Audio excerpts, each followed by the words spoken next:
Hello, Kelsey. Welcome to Mentors on the Mic podcast. Thanks for being here. Thank you so much for having me. This is so exciting. This is so exciting. I was saying this to you before, but it's always funny for me, like who I get this excited for in terms of like who I speak to, and I'm such a huge fan because I've read so many of your books. So for me, this is a very big deal for many ways, but also like I admire you and how you've approached writing these books, how you've published them independently, how you really have taken on the sales of these books yourself through social media, through your website. So I'm excited to talk about all of it with you. The first question I always ask people is, what was your first role in this industry? Like, how did you first get into this? Honestly, as a consumer, I'm a reader first, always was, and that really is kind of how I jumped in. As I loved reading, was obsessed, and I think this is a very common thing. A lot of readers get an idea that they're like, I haven't read this one before. I wonder if I could try that out and see what happens. And yeah, that's basically Love. the transition. Love. And so that first book, walk me through it because I think I remember reading that you were a mom, right? You had just had your first child and you were reading a lot. You're reading a lot of romance novels in particular. You had an idea. And is it true that you wrote it in a month? He did. Yeah, Tell I me. wrote it in a month and yeah, genuinely wrote it in a month, closed the laptop, no intention of ever publishing or anything like that. I just wanted to see if I could do it. I wasn't familiar with what being an independently published author was compared to traditional. I didn't want to go through the querying process. That sounded like a lot of work. Um, and so yeah, I wanted to see if I could. And the how yeah, I was a You're like, surprise I to all did. of us. Yeah. Yeah. What was that It, first month of writing like? Like, how did you organize your time? I mean, obviously it flew out of you if you were able to do it in a month. I mean, for people to be aware, like for context, I started writing a book. I have not finished it. This is definitely going to help me, I think, motivate me to go back and do it. But I started writing a book, but I wrote for an hour a day, and I got through after a month, halfway through ish. So for you to write a full book in 1 month, that was definitely more than an hour a day, correct? Or that's how a did good it look for you? question. I Yeah. would honestly say, um, as far as timeline, so the book ended up being, I want to say, 55,000 words. So it's Yeah. not a super long book, but I mean, it is a full-length novel. Um, and I was also a part-time receptionist at that time, and there was a lot of downtime, so I would write while I was at work. Nice. Yeah, and I would want to say I probably, because it was the first draft too that I finished. It's not like I went through the editing process and all that fun stuff Right. in a month. But yeah, it was like after my kids went to bed, instead of watching a show, I would just open my laptop and write for another two. So I was probably getting anywhere from 2 to 3 hours in a day of writing time. So it wasn't And crazy, I but see. I'm gonna ask you like ridiculous questions about this part, but I really am interested. I do want people who are listening, who are interested in writing a book or have started, maybe like me, to kind of feel like a little bit of that motivation from this. So, how did you open up like a just like?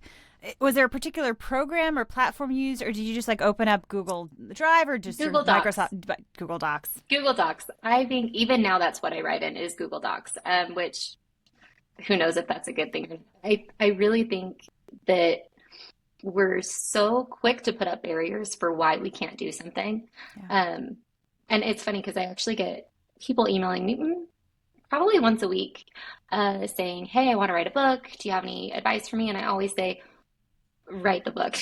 Once you write the book, then you can get overwhelmed by other things. But it's, just a step in the right direction. Once you have a book, then you can look into the other side of publishing and whether or not you want other people to even read your book. Right. Because that first one's always a little rough in the Which beginning. you're right. I think just having that first draft, we've talked to TV writers and we've talked to people who've said, write that first draft, even if it's painful, like even if you're judging yourself the entire time. And it's easier said than done for a lot of people, but you did it. You did that over the course of the month. Did you outline it all? Did you have a strong idea? You have very strong characters that feel very, very strongly developed. Did you have that for that first book? Did you feel like you had that in your mind only? Like, how did you go about creating that? Honestly, I know it sounds so bad. I think we all know what makes, especially when you're consuming a lot of entertainment, right? We know what makes a good story. Um, and I think a lot of the time we overthink it in the beginning, especially for that first draft. And I know everyone writes differently. So some people do need to have that chapter perfect before they can move to the next chapter. And that's not fun. My first draft is so messy and they are everywhere, but I'm not a plotter. And so I am figuring out where my characters are going just as much as they are. So we are just going and um Love I'm that. also along for the ride. It's a lot of So yeah, self-trust. How did yes. you Yeah. develop that self-trust? Was that something that you just started with? And maybe it was the pressure of me saying I'm never going to publish this thing Okay. because I didn't have that intention. I just wanted to see if I could do it. And maybe that made it easier kind Yeah. of to relieve that pressure. And it was like, hey, if my first book is about a girl who finds out that she's pregnant the morning of her husband's funeral, right? And so I had a new baby. I'm like, if I didn't have my husband, what would I be doing? And how would I get through this? And where is my mind at? And so I was really able to relate to the character in that way. Um, and I think that that probably helped because it was something that, my husband's alive and well, everything's great. But when I think in a way, when you're having a baby and you're a stay-at-home mom, you do feel pretty alone, and kind of being able to explore those feelings and see where we went, No, it's that beautiful. helped. No, I mean, my sister just had a baby and I was just having this conversation with her yesterday. So I think it's something a lot of people can relate to. And then, so you finished the book. You're like, I can't believe I did that. I have a whole Yeah. book in front of me. What was the editing process like? I didn't really edit it. I was like, well, that was fun. And then I closed my laptop. And then a fellow reader, we worked together and she would write constantly or read constantly. We would share recommendations. And she just randomly posted on Facebook. She's like, hey, I'm going to write a book. And I still don't know what convinced me to respond. I was like, that's so fun. I just wrote one. And from there, she was like, okay, well, I'm going indie. And so you're coming with me and we're going to go on this journey together. So she really kind of walked me through what that would look like and hooked me up with an editor that she had already kind of scouted a little bit. Wow. And that's when I finally kind of went into editing. I didn't even like reread my first draft. I was just like, that was fun. And now I'm done. And I'm so, so yeah. impressed. So you started working with an editor immediately. And so then I mean, once you, I think, probably start working with an editor, you start knowing the next time, like, okay, this is how I can start writing with those tips in mind.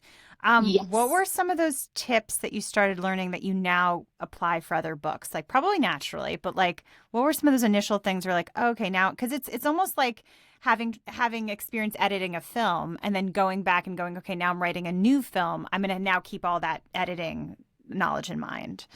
Yes. A lot more. So my process essentially is my first draft is 70% dialogue, I would say, and maybe 30% of setting up a scene, very, very little. And then I go through my second time and I add a lot more of that. Butter is what another author calls it, where, just kind of giving a richer flavor to your story. And then I do one more to make sure, one more read through that I usually add another 10,000 words because I'm getting wordier and wordier as I go. But yeah, for me, it's just in the editing process, it's just get that first idea on paper and you can always add more. I'm very rarely deleting stuff or taking things out. Mm. And that's kind of working with my editor. And I have now worked with 3 or 4 different editors. And it's funny because each process is so different. And each editor has very different, like how much input they have versus some I'm like, you're basically a copy editor. You didn't you didn't have a whole lot to give me. And maybe it didn't need it, but then Yeah, I start but second like guessing you said, myself. yeah, Like, did yeah. it need it though? So you kind of have to find your team that works well with you as well, because I mean, there's a lot of variety there when it Yeah. comes to editors. How long does the editing process? How long did it originally take you for that first book? How long do you remember? Yeah, I would say it was probably another month Yeah. of editing and just going through and making sure that everything was decent. I was also my editor's first, I think I was her first book. I was like, or first book, first author that she had worked with entirely. So she had done a lot of ARC reading and beta reading, and I think she had done copy editing, but as far as like developmental editing, I think I was her first author. And so we've kind of grown together, if you will. That's so nice. It's been good. Yeah, I love her. She's awesome. So then that first step, I mean, that's people always ask me about like when I started my podcast, what was that like first bit of time like? Because a lot of people have an idea for a podcast and then don't do it. A lot of people have an idea for a book and then don't do it. So we're now at a point where you've edited in another month. That's amazing. So you have an editor. This is so great. Now what? Now what? That's a nice big question. There is a Facebook group that I honestly, it saved me. It's Alessandra Torres Inger's group is what it's called, and it's for authors, and it has connections on editors, on cover designers, on all the things. And I was religiously checking that thing constantly. She has even what's it called? A conference that she does once a year, and I don't pop into those quite as much. But in the beginning, I was like, let me pick your brain as much as I can. And there are so many other new authors and then established authors who we really are pretty good about giving back because we've all been there, right? Yeah. And so when it comes to commenting and that kind of thing, that was huge. So from after the editing process, I was like, okay, I need a cover designer, which, like I said, my friend was able to kind of hook me up with that one. I knew I didn't want to go traditional, mainly because, like I said, querying agents, and I don't handle rejection well. So Fair. the idea of being told like, no, this is crap. I was like, don't confirm what a little voice in my head is already saying. We're just So gonna keep our head smart. down and Yeah. move forward. So that was kind of, yeah. So after the editing process, and my editor also did my final proofread as well. And so I didn't have to worry about looking for another person on that front. And then I just dove into publishing directly on KDP, and I was in Kindle Unlimited for the first few years of publishing. Few years. Okay, so how many books was those for a few years? Like, when did you decide to take it off of KDP? Ooh, so it's still technically on. Well, it's on KDP, on but not Amazon, but Kindle it's not Unlimited. Kindle Unlimited. Right. Yeah. So Kindle Unlimited is the online subscription where if you are in Kindle Unlimited, you can't be anywhere else, right? Right. So I took that off in, I want to say 2022, 2000, Okay. yeah, 22, I would say is when, maybe it was 20, numbers, and I know, it's fine. It was enough. It was enough time. Was there a particular catalyst? Like, did you feel like, okay, I think I can get enough orders without it? Or like, how did you make that decision? So funny enough, I didn't really have any intention of taking my books out of Kindle Unlimited. Someone had suggested publishing books wide on all the platforms, and then like a week or publishing, I should say, on Apple Books and Barnes and Noble and all those things a week before you published on Amazon or at the same time. And then a week later, you take your books off of all of those places, then put your books into Kindle Unlimited, right? Mm. And so that was my plan, was for Don't Let Me Fall. That's book one in my Don't Let Me series. That was the one where I was like, oh yeah, we'll do what we've always done, and we'll just publish them everywhere. And then within a week, we'll take them off of all the other platforms and then enroll Don't Let Me Fall Unlimited. However, I was still seeing so much traction on these other platforms. A lot of that was thanks to TikTok, that I was like, okay, maybe we won't take these off of these other platforms and just keep the ball rolling until the ball stops rolling. And luckily it Hasn't stopped rolling.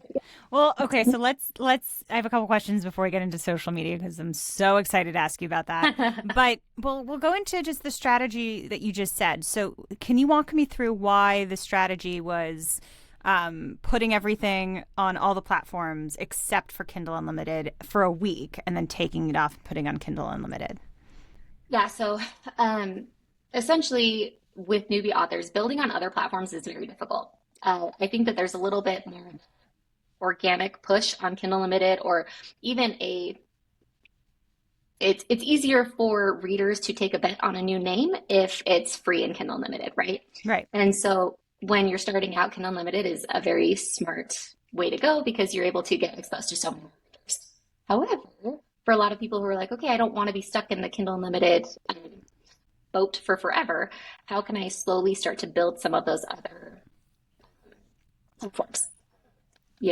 And so the strategy was to release everywhere, do a lot of promoting before the book releases, and then during the week of, to hopefully kind of start to snag a few readers over on Apple Books and Barnes and Noble and that kind of thing, while also being aware that it probably won't be continuous, essentially, because when you get that biggest push is when you're just releasing a book, and then Interesting. visibility goes down for reader or authors. And so that was kind of the goal, is to be available on those platforms for a little bit while you have the biggest organic reach for a new release. And then once that organic reach kind of goes down, you go into Kindle Unlimited and get that second boost of reach is kind of the goal. Amazing. Oh, thank you for walking me through that. That makes a lot of sense. So you put their first book out. Then what? How did that, like, did you immediately have an idea for your second book in that series? Did you start writing that? Did you focus mostly on trying to sell the first one? What did it look like for you? So after I'd closed the laptop on book one, I was like, oh, the sister's kind of fun. Like maybe we'll do the same thing and start writing book two. And I got maybe 5 chapters and was like, this one's harder. And since I'm never publishing these, I'm not going to do anything with it. So I just completely ignored it until my friend posted on Facebook and was like, we're doing this. And after that, I was like, oh, I've heard like rapid releasing or having another book in the, pipeline is probably a good idea. So we'll go back to that one. And then so I had book two finished with the first draft. I don't think before book one was ever released. So I kind of try to piggyback off. So when book one's being released, book two, the first draft is done, and then so on and so forth, right? So I try to always have at least one book. So you've always done that, like since the beginning? Since the beginning. Have I slowed down? Yes. I mean, you say that, but you just put out A Little Crush, and at the end of A Little Crush was already a snippet for your next book coming out next year, which is too far away from me personally. So but I need to ask you, like, so you already have a draft then for that? So I've slowed down for sure. I'm now, again, my books are getting longer though. My husband likes to remind me, he's like, they are getting longer. Yeah. I would show you like 50,000 words now or like 120,000 words books. It's like, okay. Wow. So even though I'm not releasing as much, I'm still writing just as many words. It's just they're in one book, which is probably not a smart idea if you're not in Kindle Unlimited, because Kindle Unlimited, I get paid by page reads, right? Oh. But now my books are longer and I'm not getting paid by page reads. So it's fine. That's fine. I get it. Yeah. Do you have any on Kindle Unlimited? No. So after seeing Don't Let Me Fall's success on all the other platforms, you took everything off? I don't like to have my eggs in one basket. And so my husband was like, okay, if they're looking for a backlist and you're getting that audience, you want to give them more books to read. And so I ended up pulling all of my series within probably 3 months after Don't Let Me Fall's release. I was like, okay, let's try this wide thing. So I actually did try going wide in 2019, I want to say. No, maybe it was 2020. So like I released my first book in 2018. Right. And a year or two after that, I tried going wide for maybe 3 months before I was like, nope, I like my Kindle Unlimited readers. We're going back to that. Yeah. So sometimes it takes a few tries. How many books did you put out before Don't Let Me Fall? So I have my Sweetheart series, which is an 11-book series. Oh. Okay, yes. Sweetheart series is the first one though. The first one you put out, was that just 3? So it's hard to, I know, I'm sorry. You're good. This is all about branding actually. So initially my books were titled like just the character names, and then I had it be a 9-book full-length series and then a few novellas in there. And I was talking to another author who kind of said that might be overwhelming for readers. They, one might sound good, but they're like, I don't want to have to read 7 other books to get to the book that sounded good. And so we ended up splitting them into 3 separate series that were 3 books each. Gotcha. But they are all they're all very interconnected. You can start at any book one, but I admire that about you, by the way, that you really can. I mean, they all can be read as standalone books. You were able to give enough information and background that like it makes sense if you haven't read everything else. But it is part of a series, and so it does make sense, and it does feel really cool to read all the books from the beginning. Yeah. Okay, so I'm with you. So 11 books. Yeah. And my Sweetheart series. And then I had my Wrecked Roommate series, which is 5 full length and then 2 little novellas. So I usually call it like a 5-book bundle. And then I had my Advantage Play series, which is a 4-book bundle. So I don't know. What math is that? Just under 20 books, I want to say. Just under 20 books. Before I released Don't Let Me Fall. Okay, cool. So I started reading Don't Let Me Fall. I don't even remember when, but I started reading that series. I had that series and then the Little Things series, and then I went back to like Wrecked Roommate and only a couple of the others.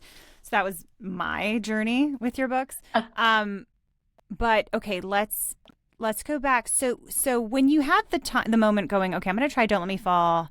not on Kindle Unlimited, and see what I could do. You were already doing social media by then at that point? Yes. So I had been doing social media, Facebook and Instagram for, I The don't even know, entire time. since I Yeah. started. Yeah. And then TikTok, I started doing, I want to say it was 2021 is when I jumped onto the TikTok bandwagon. My husband kept telling me, he's like, you got to get on it. You got to get on it. And then that's when it was maybe 9 months after I started posting on TikTok that uh, an idea for Don't Let Me Fall that I had posted just exploded. And that's kind of when things took a turn. So tell me about that. Tell me about that initial, like when you think it started exploding. Like what worked, like for you? What worked in that journey? I did a stitch of a girl. I don't know if you remember the trend. It was the Taylor Swift, Please Don't Be in Love with Someone Else. When people would be just bawling in the shower, it was like a trend. Anyway, I took a stitch of that and I was like, oh, but what if he was in love with someone else? And blah, blah, blah. And I just gave this idea. I had no intention of even necessarily writing the book. It was just an idea. And everyone was like, this sounds amazing. Where can I pre-order? I'm like, oh, I will get on that. Give me 24 hours. So Amazing. it wasn't supposed to be a book. And it just happened because of seeing all of the people who were like, okay, this sounds amazing. How do I read? I'm like, oh, I can give it to you. I do write books. Let's do it. Wow. Okay, so I need to ask about your strategy on TikTok, because you do some great TikToks and there's strategy behind it, and I think people don't Mhm. always aren't always aware of what goes into it, and you're really good at it. So one strategy you use, which is that one, although Mhm. that was for an idea, now you do it probably for actual books that you were working on. Yes, now I do it But for but books. the idea being is you take maybe a trend and then you just like spitfire talk about it. Like you're like, but what if this and this and this and this and then like you go into a whole little spiel, get people hooked in, and people are like, okay, where can I get that?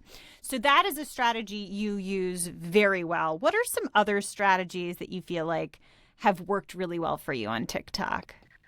Oh my goodness. Yeah, I think anytime that we can really tap into, like, we all love we all love drama, we all love gossip, right? Which not all of us necessarily read, as weird as that sounds. So I try to kind of pull the, oh sorry, I just gotta, one second, I have to No pass this off problem. real quick. Someone's trying to get into my TikTok, and which Oh, means it's probably my husband. It's a good thing. It's fair, not bad. fair. But I was every like, once in a what while, the do you mean? verification Now I'm like, codes get to my phone. Um, Hopefully we're good. Okay, sorry about that. We'll have to that's edit fine. that one part out. It's no problem. Um, okay, perfect. But yeah, I think a lot of the time people who think that reading is boring and that kind of thing, but they love drama and they love gossip, I try to kind of pull into that where people don't necessarily know that we're talking about a book until they're invested in the drama and they're like, okay, I don't like to read, but or that story is too juicy that I'm going to pick up a book anyway. And Hmm. that I think is one of the best strategies that I've had, whether it's me talking about a story, whether it's me stitching another person's real life drama that's going on, or even like I'll do scenarios or where I'm trying to think of an example where it's just like me lip syncing lyrics, but the lyrics somehow can relate to a scene in a book, or I can make them relate. And then I will just do the quotes, right? Which is something that I think we see quite a bit now is, Yeah. screenshots of the book, that kind of And thing. you also do that a lot too, which you screenshot like a juicy part of the book or a spicy part of the book, and then you post it. Usually it's on Instagram, but I feel like you also do it on TikTok as well. Hmm. And that works well because then sometimes people will just be reading like that one snippet and they'll be like, okay, now I'm interested. So you've done a couple really cool strategies that work. Um, when did you start? So was it with Don't Let Me Fall that you were like starting to see a bit more attention for your social media? Yeah, for Is that right? sure. Yeah. And Yeah. before it was, I mean, it was decent. Like I couldn't tell you how many followers I had on TikTok before I posted that video, but it was probably like 60, 70,000 followers. So I had like a decent Yeah. following. Um, but once I finally kind of figured out the gossipy and the drama that again that we all crave. I can't tell you how many people have been like, I hate reading, I don't read books, but you convinced me and I couldn't put this thing down. And I'm like, Yes. yes, everyone loves to read. It just means that you haven't found your the right book if you think Yeah, you don't like agreed. to read. Does that make sense? Agreed. 100% agreed with that. And I think a lot of it's that you really tapped into the storytelling aspect in a very short Instagram or TikTok video, right? Like you go right into the heart of the storytelling and have like a Mhm. little bit of a juicy beginning, middle, and end, and then you're like, okay, here you go, and people want to hear more. I mean, all the comments are all like, where do I find this book? Where do I find this book? Or I loved this book, or you killed me Yeah. here in this book. There are a couple of those for me too. Where I was like, how did you do that? Um, but so good. And we're still doing the thing now. You said for the Don't Let Me Fall series, it's a lot of like, I'm writing this book, I'm putting it out at the time, but I'm putting it out, but I already have the next one more or less ready to go before I put that out. Yes, I try. I'm not as good Yeah. as I used to be. I used to have the first draft done. Now I'm Yeah. like, oh, 50% is probably where I'm at. And that's Fair. mainly just because it's crazy when your business gets bigger how little writing you get to actually do. I get that.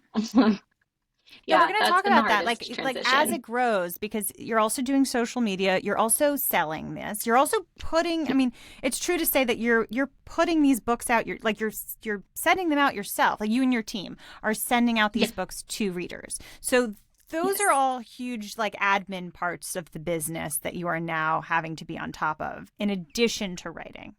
So yes. tell me about the development of that, because when did it become this like thing that you did? I'm going to say alone, but I know you also have your husband, and I'm sure he helped a Yeah. little bit in the beginning. But when did it become? When was it like?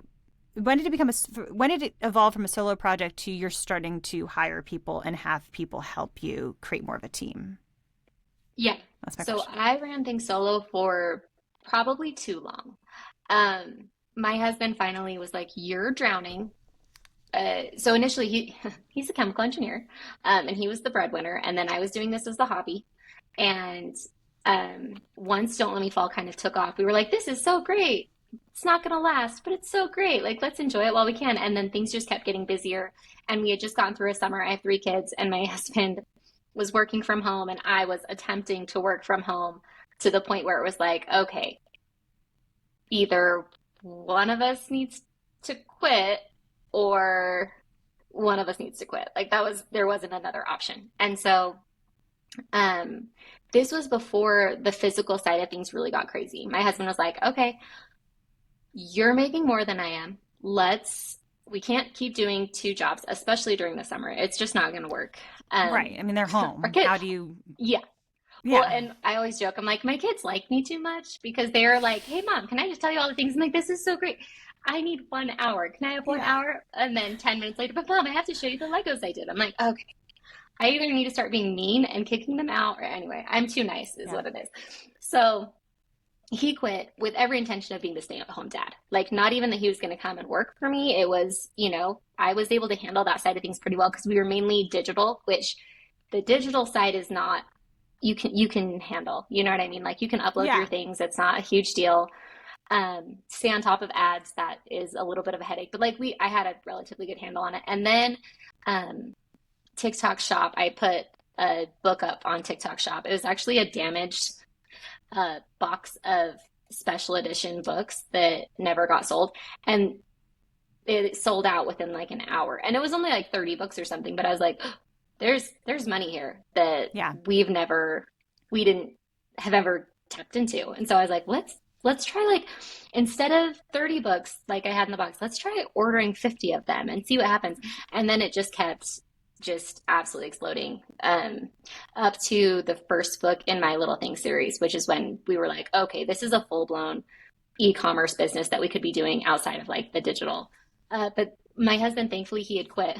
Back to your question. I was going way No, roundabout this way. is all My great. husband, okay. My Love it. husband had quit, and maybe within a month or so is when I started to kind of see the writing on the wall with the physical side of things.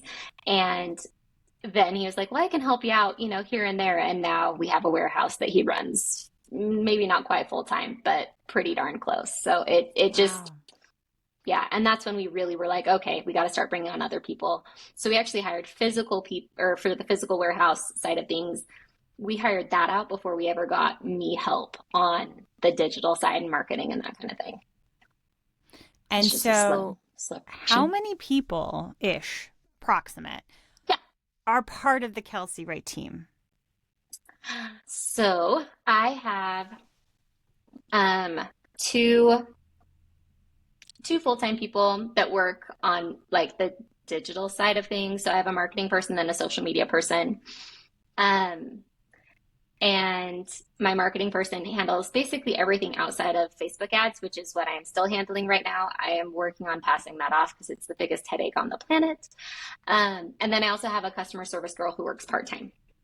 And then, so that's kind of, I always say that's kind of like my side of things. And then my husband's side of things, we have um, two moms who are my sister-in-law and her sister who come in part-time. And between my husband and both of them, they work maybe one full-time job, maybe a full-time job and a half, you know? Yeah.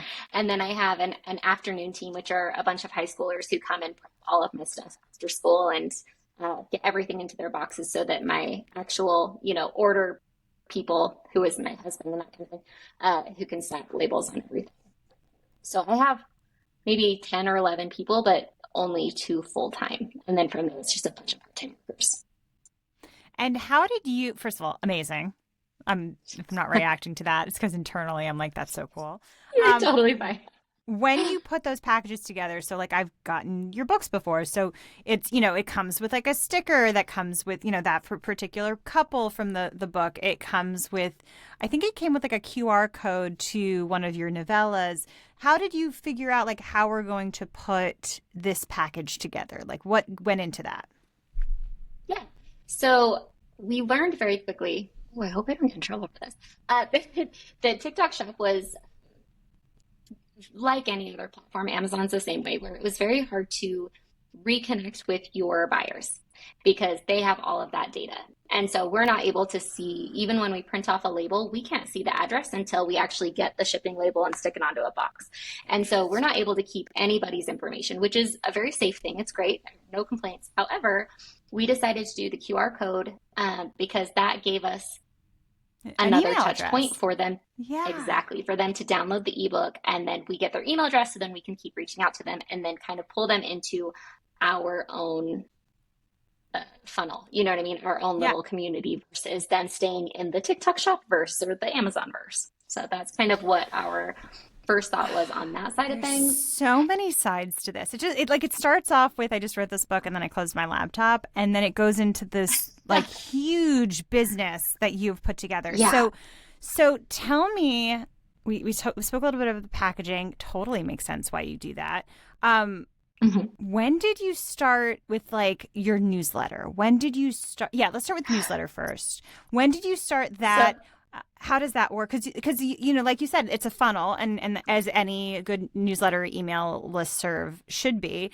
But like once you start with one book, you have these pre-written emails that are like, let me get you on the next one, or like, oh yeah, let me introduce you to these new characters. So it's really well done how you have your mailing list. Tell me how that works. Tell me how you learned that, or did you hire someone to do that? So I learned it the hard way. As I do most of the things in my business. Cool. I can't tell you how many times like I'm talking to other author friends and we're all just like, we're making it up as we go. There's lots of bumps and it's a mess. But the newsletter thing was something that I was told from the very beginning. Did I listen from the very beginning? No, but I was told from the very beginning that it was a need. They're like, this is the only way that you can access your readers again. Make sure that you really try and get them to sign up, yada, yada. So from the beginning, I had a newsletter. Have I always been consistent? No, I have not. It was a lot of, I think, the imposter syndrome coming in, right? Where we're just like, what do they want to hear from me? Like, I don't have a new book releasing. I'm sure, And I didn't start taking it seriously until probably the last year. So I would probably send maybe one newsletter out a month before the last. And then in the back of my books, I had an old link for the newsletter that was broken. So for my entire year after releasing Don't Let Me Fall, and that whole year of like solid sales and solid growth, no one could sign up for my newsletter. So that was really fun. I was like, oh, cool. That was a whole year wasted, but it's not wasted. It's never a waste. We learned our lesson.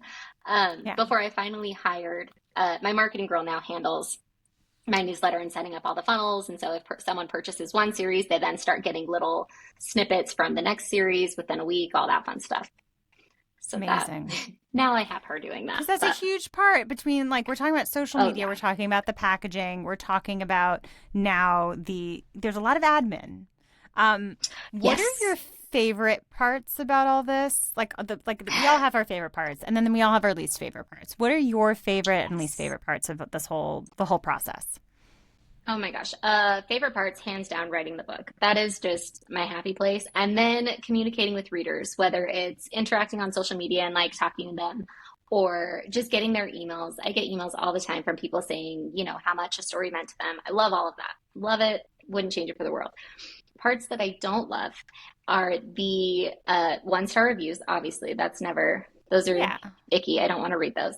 And then customer service stuff, that stuff always, I'm just like, I don't want to deal with that. That's another That's person's fair. problem. Yeah, and we're talking about a Yeah. lot of the didn't get the book, the book didn't come like this. There was, that kind of Yeah. issue with something. I didn't get it fast. Yes. Whatever those are. Yeah. Okay. Yeah. All of that. I'm like, I don't want to deal with that. That's someone else's problem. Just because, I can't deal with it. Yeah. And then probably advertising is a rough one. I love making TikToks. 75% of the time I love making Still a lot. TikToks. Still a lot. But yeah, but then there's days where I'm like, I don't know how else to talk about this book. You Right. guys know about it. I don't know. If you didn't like it, then you're not going to pick it up. And it's like, no, no, no. You have to keep going with new angles and new, fresh ways to bring this story to catch the person who saw this, the other 10 videos. And this is the one that hooks them. How do we do that? That's the Have you hardest, thought about most getting challenging a part. social media intern who can give you more inspiration as to what else I Yeah. don't know? Yeah. Yes. So Um, I do have someone who does that, and she cool. does a great job. I'm sure. But still, it's one of Most, your least yeah. favorite And parts. and honestly, good thing and bad thing. My face is a lot of, people are like, "Oh yeah, I know her. I've seen her." And so it's not necessarily something that I can hand off very easily, right? No. And No, so no, no. that's the hard part is it's I like get I'm that. still filming it, still me. Right. So most of the Right. time it's great, but every once in a while I'm I like, just meant I'm more really late I on my want book. someone to be like, here's some inspiration so you don't have to always come up with these new videos every time. Because that's a whole other thing, I feel like, is Yeah. coming up with new Yes. ideas or trends that you could use. You're like, oh yeah, but that takes Mhm. effort and time and all that stuff. Yes. Amazing.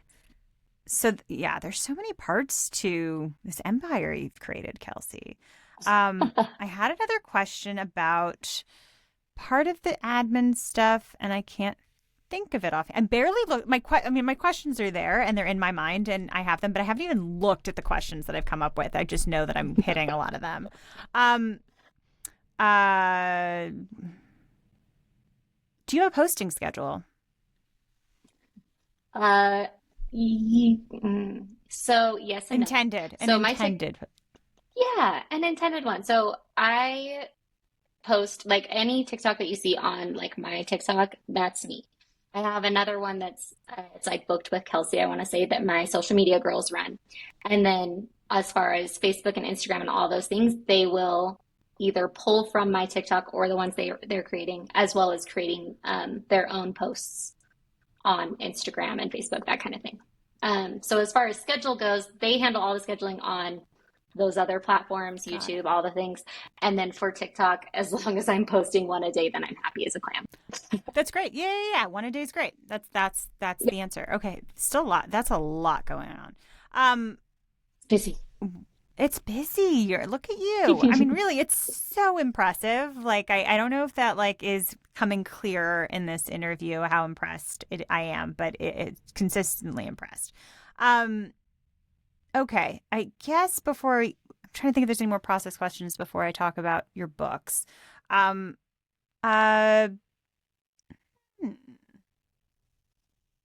Any question you think I'm missing about your process or putting it all together that I might not have come up with in terms of how you're putting books out or the different Um, I'm trying to see if there's anything that comes to you that I might be missing that I haven't asked.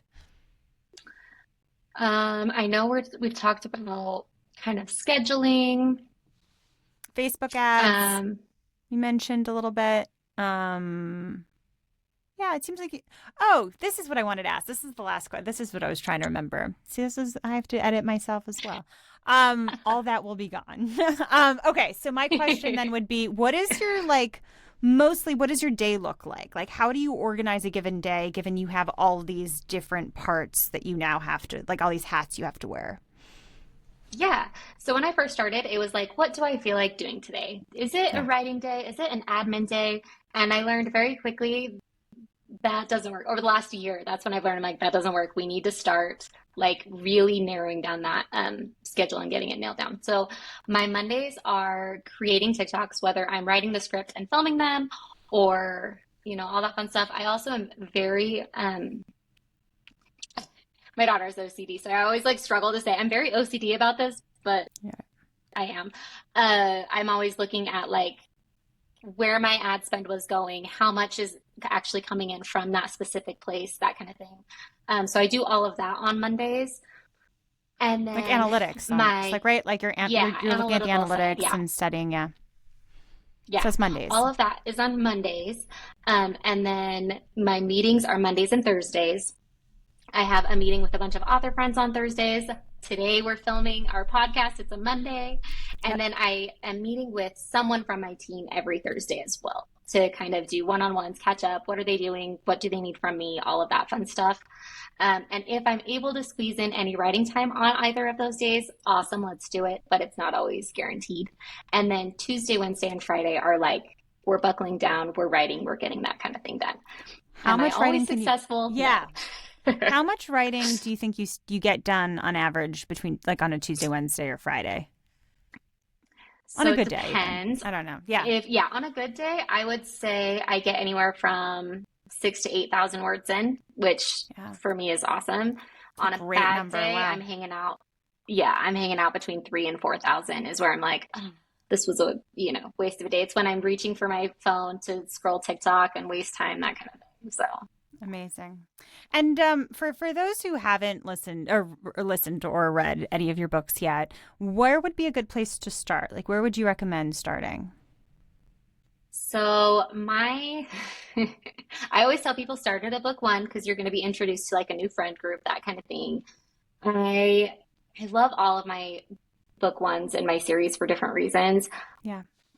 Recently, I would probably say a little complicated because that one really pushed my like, oh my gosh, in so many different ways. I feel Pushed like me as a that one writer. felt different. That one felt different to Yeah. me in that, I mean, it was a lot happening, but it was I don't know. I've read a lot of your books before I read a little complicated, and I felt like that felt different. I was shocked more. I was more emotionally invested. There was also hmm there was a difference in how I connected with the characters for that one. Yeah. I Yeah. felt a difference. Yeah. That's how I Not felt that I too. That wasn't was connected to the when, other ones, but it just felt yeah. a little different. Well, yeah. And if you read it, most people say that book sticks with them. Like they're like, I Hmm. read hundreds books, a year, and they're like, that's the book that like if I'm gonna Interesting. say what was one that stuck with me, that's usually the one that they kind of think of. So that series is. But I've also been in that world for the most recent Well, amount of so time, for the last let's two give people years. context for that. So the Don't Let Me Fall series is really about hmm like all these men and women, the men mostly being college hockey hmm athletes. Um, and then the Little Things series, so A Little Complicated being the first one, is the next generation, are their kids. And I remember I Yes. read A Little Complicated and for whatever reason missed the boat that was going to be about the next generation.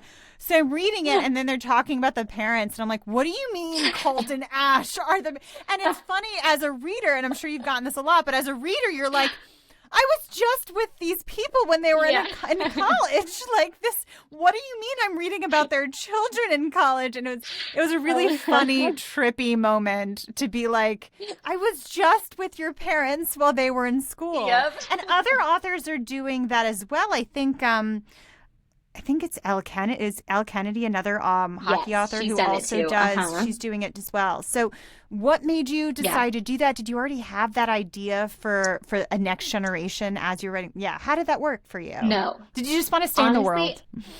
I wanted to stay in the world. I had so many Yeah. people just begging for the characters. They're like, "What happens next?" Because I have an epilogue where it goes into the kids and stuff, and everyone just started begging from there. And I'm like, "Oh, I guess I could do it." I am putting my foot down though, because now I have people asking for a next gen for my Little Thing series, and I'm like, "You guys, I'm gonna have to write Grandpa Colt and Oh my God, Or don't do it Grandma actually. Ash. I That would can't be do that." so hard, I think. But you're right, because the last bit you I don't know if I want to spoil anything, but like you talk about kids. Maybe I'll take that out. I Yeah. don't know if you want me to. But you talk about kids, and I Oh, remember that's thinking, fine. "Oh my God, are we going to hear about these kids as grown-ups?" Like, You will not. I don't You know if I will can not hear. do this. But it works for the two generations, and Yeah. I'm sure it must. Was it hard to let go of that world for a bit, or Yes. is it And fun I always to tell let go of people, it? I have, okay, so if you've read my books, in A Little Broken, which is the second to last book in the Little Thing series, they spend some time outside of this town that my Yes. last two series have been By the way, in. A Little And that, Broken, my favorite. I love that one. Oh, Love I'm A so Little glad. Broken. I've read that like a few times too. Like it just Oh, hits differently. I I'm don't so know glad. why, but I'm sure everyone has their own favorites, but that one's probably my favorite out of Hmm. all your books. I'm going to say that. It's my Yeah. favorite out of all your books that I read. It's my husband's favorite too. He's the one who gave me the idea about the organ in Germany and all that fun stuff, That from was a a podcast, mind you. that was a Um, great little like, and I started to see you doing more in that of that in the little like I just felt like it was such a beautiful detail to add. yeah, Anyway, yeah, loved it. I love that book. That's one of my favorites too. But I thought that I was giving myself a fresh start for my new series, and I was so excited about that. And I'm like, you didn't. You screwed yourself over because now you have ties from A Little Broken. So apparently, I never want to let go of that world because we're I gonna be get it seeing though characters because popping you've in and out. really created the there's a bar everyone goes to and there's a school and there's this and Hmm. and then there's like you added a hockey team nearby so then like there's all so like I get why it might be really difficult as the writer to be like I've invested what 2 years as you said or like how long had it Two been, years in my Little Things series, and probably right? another year and a half to 2 years for my Don't Let Me. So That's like yeah, we're at 4 years. four to, That's you were all immersed in in that this world. world. And Yeah. did you come And up? How do you come up for? Oh, go on. What were you gonna say? oh, I was just gonna say, and my readers, because again, you want to please your core audience, right? And these are people who have been with me for a minimum of 4 years, Yeah. and they are all just as invested in that world, and they don't want to say goodbye either. And so there's kind of a balance between kind of giving an opening to a new world like Hardin Heights, which is going to be my book one in my new series, while also giving people the behind the scene feel good Easter eggs from familiar faces and that kind of thing. So that's you got to please that core audience, and I think Yeah. that's part of the reason why I don't want to let go either, because I know that my readers don't. Yeah. I love. And I interrupted you. What were you going to say? I don't remember. And that's fine. I'm one of those people that feels like if you forget a question, that means that if it's supposed to happen, it'll come back to you. There you go. Wow. Yeah. No, I love that. Oh, okay. It was about coming up with storylines. So, like, let's say you're talking about a Mhm. particular, couple, and you think about it as you go. You write as you go, and you learn about what is going to happen. Have you already like? How do you start like?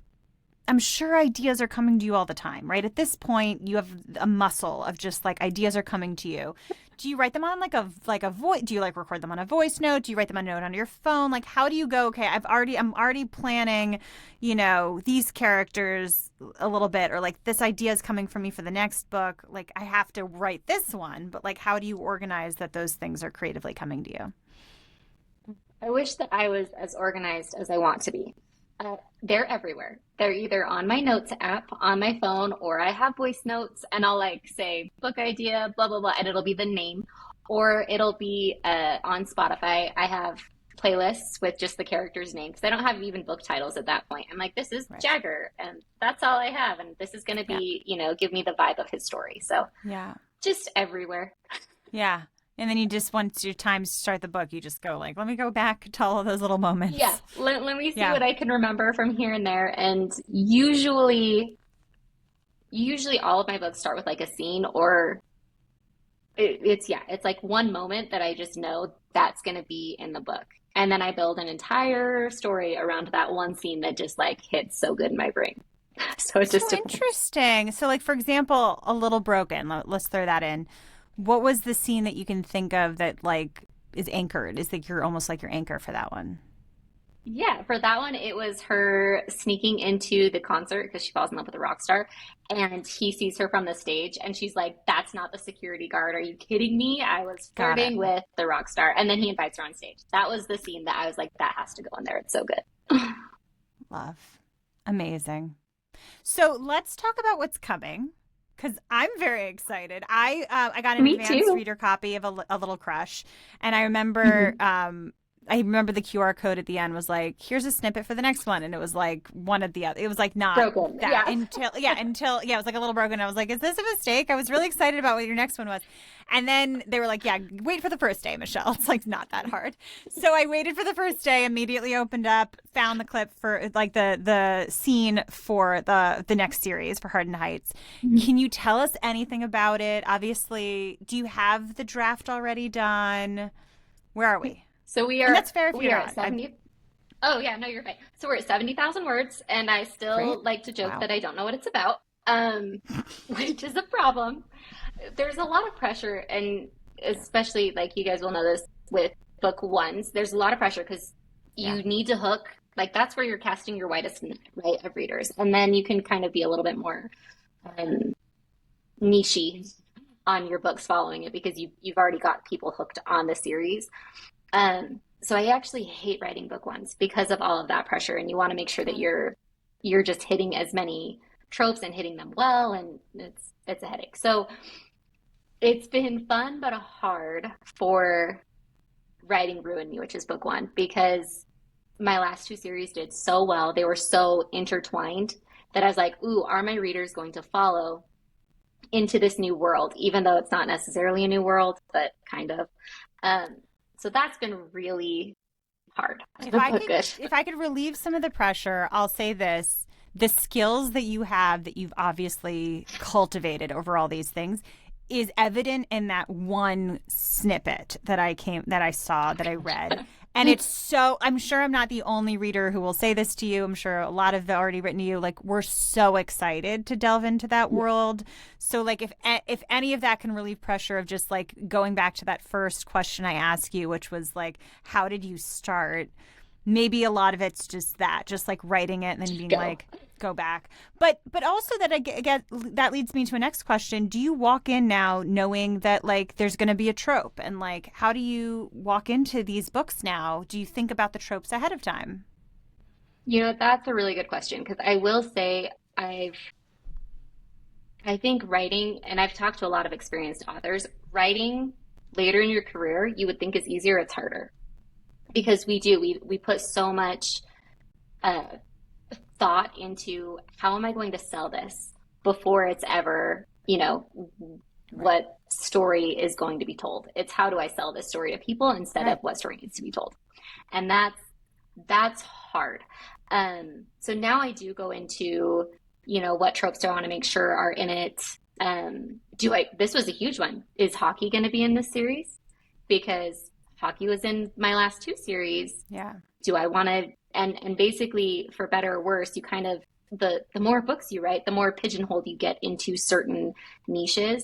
And I had to decide, do I want to be a hockey romance author, or do I want to be a college romance author, or so on and so forth. So that's been that's been difficult, is figuring that out right there, is what do we want to pull in, and what do my readers know me as, and how can I put that into the book while also, making sure that I'm still true to the story. And so And feeling it's creatively been a inspired. journey. You don't want to feel like you're pigeonholing yourself. Was it easier for the last two series to like then lead with tropes and be like, okay, I know where the world is. I have an idea of what the couple is, and like I can come up with these tropes and lead with it, as opposed to now going into this new series.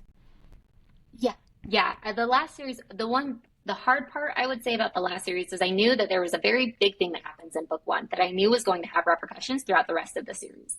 Yeah. And I didn't want to beat a dead horse, which if you read the book, I that didn't is a think little you callous did. of me to say.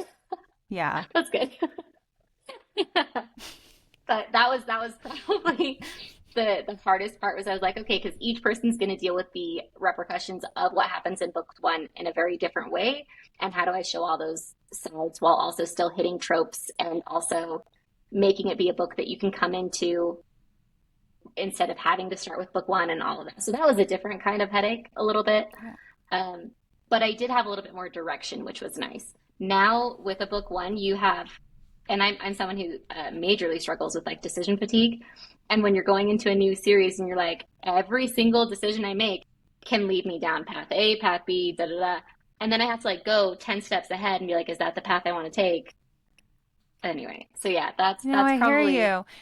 It's an interesting, I don't know if it's catch-22 or not, but it's an interesting thought, which is that, as you move forward, as you get more success, as you get better at the craft of what you're doing at writing, you now have all these extra things in your brain that kind of like, in some ways it's good because you've strengthened your craft. So you can go into the writing process with a stronger writing style or with a stronger way of writing, or knowing, okay, that really worked and I did that in a little broken and I added that cool detail. I'm going to add this one in this, like there's certain things you're like, okay, that worked. I'm going to add this and this. But in other moments, I totally get why it could be almost a little debilitating or like really difficult to know so much and to have to incorporate so much and still be creative. So that sounds like a little bit of a balance that's hard to pull off sometimes. Yeah, Yeah, it is. I get It's that. fun. It's good. But yeah, it's definitely something, an obstacle I never thought would be an obstacle. We'll put it that way. Right. And so we have that coming up. I'm very excited for that. That's, I think, for next spring, correct? Yes. That's In March scheduled is the in plan. March. So that's the plan. And you reserve the right to move it if you need to. I think you did that for Why, a little thank crush, you. and I was like, people were like, "What's Did, going and I've on?" A never little crush was, done. I know. People were like, I "What's going know. on?" And it's only because we were so excited about it. But then you explained it, and I hope people were supportive because they should be. You're a They writer, were. and Once you're I writing. explained it. Cool. Excellent. And then We're anything working on it. else we have? Anything else that we can look forward to, or that you can share with us about what's coming up? Oh, I don't know if we are when this is going to release this podcast, but we will be having new limited edition character We can covers talk for my about this Don't Let Me before. series. Let me pause Oh, for a second. I can you're good. schedule this for a particular week if that's easiest. Oh, So if you want to like not give away something, I will push this off a little bit. So tell me like oh, if pause for a you're second, I good. guess. But So, like yeah, you know what I mean? yeah, Yeah, yeah. let's here. So If in, you want to, you can stop recording oh, I to don't like care.